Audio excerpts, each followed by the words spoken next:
Okay. Okay, here I am back with Mike Bestgen, training for his first stage stop. So we were talking about your dogs and the heads of what it takes to run through the yard. How has Yeah. training otherwise been for you this year, snow-wise, and where do you sit mileage-wise? Well, I've had more snow this year than I ever have. I've been more sled miles than I ever have. And when I get to a sled, though, then now it's more work for me because now I'm breaking it down into two teams. When I'm running on a wheeler, I can hook all the dogs up on them and control them. But where I run around here, I break them down into two teams, and then I gotta keep the miles on both teams. Yeah, so I saw you were running eight dog teams pretty much. So is 16 dogs still the pool you're drawing from? That's what I'm training. Yep. And so how many times a week do you try to take him out, like each dog? Well, I train pretty much every day, so they're going out.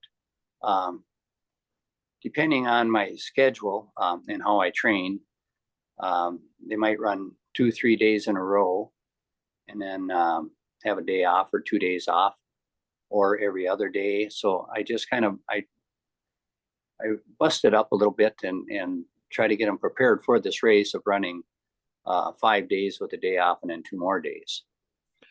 So, but training must be vastly different from your long distance years with the stage stop being shorter Well, daily runs.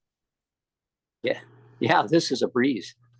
You're only out there, you're a lot shorter miles, and yeah, it's actually fun, and I can see it in the dogs too.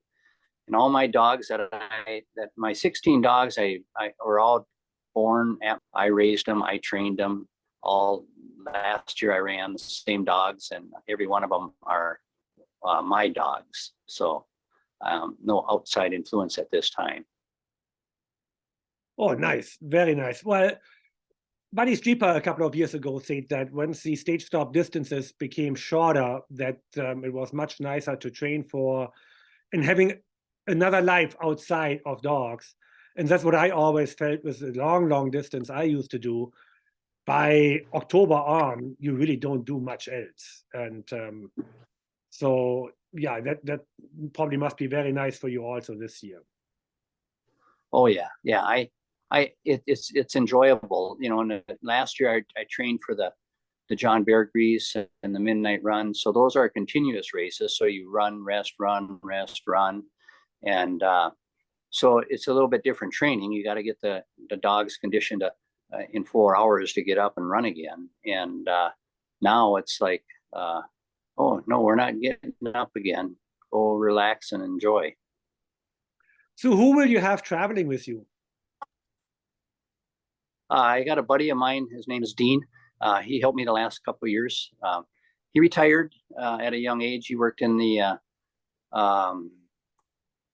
prison system, and a lot of the guards there, they all retire at 55, and he was fortunate to make it through all that. And he's a great guy, and good traveler, and friend, and really enjoys the dogs too.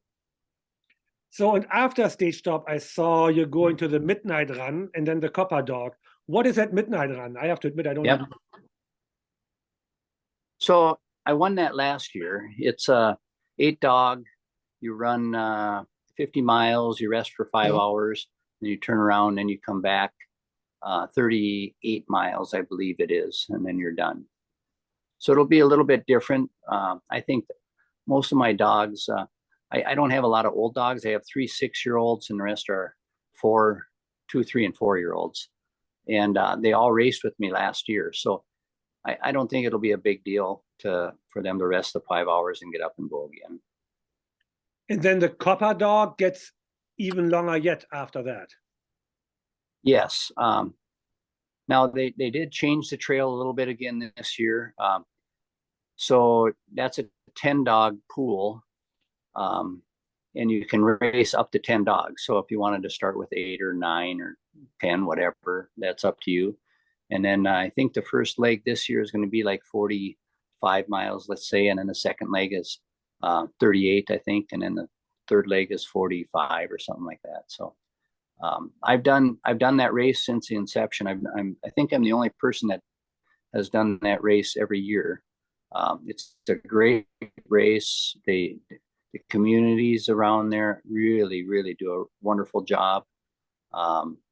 So I look forward to doing that race every year. So when are you taking off from home? Like, when will you start to trek down to I'll be Wyoming? leaving this coming up Wednesday, and I'm gonna do the West Yellowstone race, and then I'll drive over. I rented a cabin, dude ranch out there, got me a cabin out there, so I'll do some training up there, and then I'll do the stage stop, and then I'm going to stay, and I'm signed up for the other race in West Yellowstone also. Wow, nice, very nice. Yeah, I guess that West Yellowstone race, the first one, is going to be a rendezvous of a lot of you guys. Yeah, I think so. You know, for us flatlanders, you know, to get up there and get acclimated to that elevation is a big deal. So it'll be nice to get out there. I'll get out there on probably Thursday night or Friday morning, and then we'll race Saturday, Sunday. So, and then we'll have a week to get the dogs and myself acclimated to the elevation. So who would you like to thank for making all your madness possible? Well, my dogs for pulling my ass around, and my wife for putting up with me, and Dean for coming out there with me. Lang's Meat, they sponsor me. They have great meat. They have a lot of different products available to everybody. And so that would be the main ones. Yeah. Well, Mike, thank you for your time. It was a pleasure talking to you, and I might bug you one more time when you're in West Yellowstone. Hey, no problem. All right. Thank you, Sebastian.